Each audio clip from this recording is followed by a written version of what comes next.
آج کی تاریخ کے اندر بھی لوگ یزید کی حمایت کا دم بھرتے ہیں۔ یزید استعارہ ہے ظلم و جبر کا، جور و زیادتی کا۔ کس طرح کوئی یزید کے ساتھ کھڑا ہو سکتا ہے؟ جس کے ساتھ کوئی کھڑا ہو اس کو کچھ تو اس کے اندر نظر آنا چاہیے۔ اور پھر مجھے بتائیے کہ ایک طرف امام حسین ہوں، ایک طرف یزید کھڑا ہے جس پہ پوری تاریخ کی گواہیاں ہیں کہ وہ شرابی تھا، وہ بندروں کے ساتھ کھیلتا تھا، اس کی پرورش ایک عیسائی قبیلے میں ہوئی، اس کی ماں کو طلاق دے دی تھی حضرت امیر معاویہ رضی اللہ تعالیٰ عنہ نے، اور جا کے ایک قبائلی علاقے میں اپنی ماں میسون کے ساتھ اپنے نانا بہدل کی تربیت کے اندر اس نے شب و روز گزارے ہیں اور پروان چڑھا ہے۔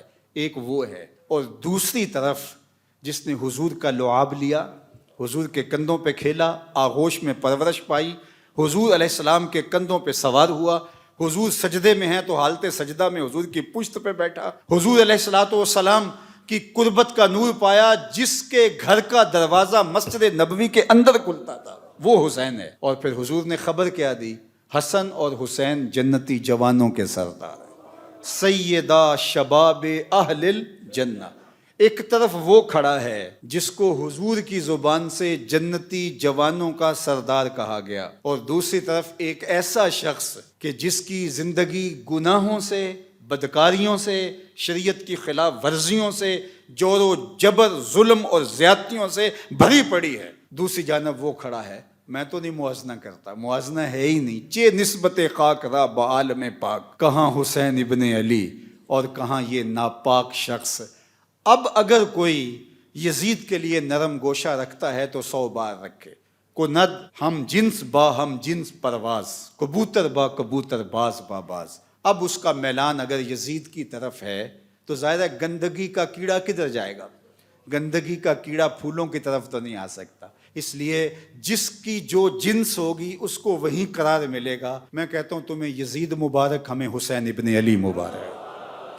اللہ اکبر۔ اللہ نے حسین ابن علی کو جو عظمتیں عطا فرمائی ہیں، جو رفعتیں عطا فرمائی ہیں، جو شان عطا فرمائی، تو ہمارے لیے اتنا کافی ہے کہ حضور نے فرمایا کہ وہ جنتی جوانوں کے سردار ہیں۔ یہ معال کار ہے، یہ انجام کار ہے، یہ حضور نے ان کے معاد کو بیان کیا۔ مجھے بتاؤ، جو باطل پر لڑے اور بغاوت کرے اور عدول کرے اور وہ جنتی جوانوں کا سردار بن جائے، ایسا تو ممکن نہیں ہے۔ یہ بات ذہن میں رکھو، جنت کی سرداری اسے ملے گی جو کرائیٹیریا پہ پورا اترے گا۔ یہ رب کا نظام ہے۔ جو جنتیوں کا سردار ہے اس کے سجدے دیکھو، اس کا رکوع دیکھو، اس کا قیام دیکھو، اس کی عبادتیں دیکھو۔ کسی نے کہا کہ حسین ابن علی نے شہزادوں کی طرح زندگی گزاری اور کربلا میں آ کے شہید ہو گئے۔ او میاں تم بھول گئے ہو، 26 ہجری میں کون تھا جس نے طرابلس کی جنگ لڑی تھی؟ 30 ہجری میں جنگ جرجان کے لیے کون گیا تھا؟ کون تھا جو میمنہ اور میسرہ پہ اپنے بھائی کے ساتھ کھڑا ہوتا رہا؟ تاریخ سے تم نے کبھی پردہ اٹھا کے دیکھا ہی نہیں۔ یہ حسین صرف مسلح پہ بیٹھا نظر نہیں آئے گا، یہ کئی جنگوں کے اندر کھڑا نظر آئے گا۔ حسین ابن علی نے جنگیں بھی لڑی ہیں اور سجدے بھی کیے ہیں، اور جو سجدہ حسین نے کیا آج تک کوئی کر ہی نہیں سکا ہے۔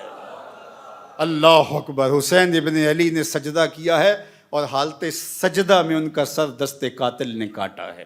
ہمارے لیے باعث فخر ہے کہ ہم حسین ابن علی کے ماننے والے ہیں، اور قیامت کے دن حسین ابن علی کے جھنڈے کے سائے تلے ہوں گے۔ یہ ہمارا اعزاز ہے، یہ ہمارا فخر ہے۔ اہل بیت کا پیار کتابوں سے نہیں ملتا۔ دین مجو اندر کتب اے بے خبر، علم و حکمت از کتب دین از نظر۔ تو یہ بات سن لو، پلے باندھ لو، اہل بیت رسول کا پیار یہ تمہاری تحقیق کا نتیجہ نہیں ہو سکتا، یہ کتابوں کی کتابیں پڑھ جانے کے نتیجے میں نہیں ہو سکتا۔ اہل بیت کا پیار پاکیزہ ماؤں کی گودوں سے ملتا ہے۔ تو ہمیں ماؤں کی گود سے حسین ابن علی کا پیار ملا ہے۔ اور اقبال نے کہا تھا، نام تو از پدر آموختم، حضور آپ کا نام میں نے اپنے باپ سے سیکھا تھا۔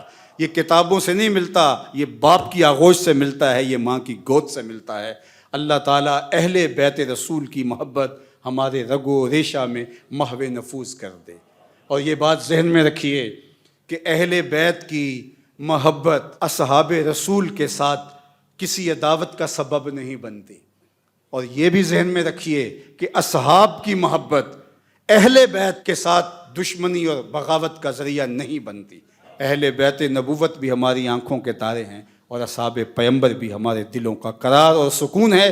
اور صحابہ کے لیے اہل بیت کی محبت دیکھیے، اور اہل بیت کے لیے صحابہ کی محبت دیکھیے۔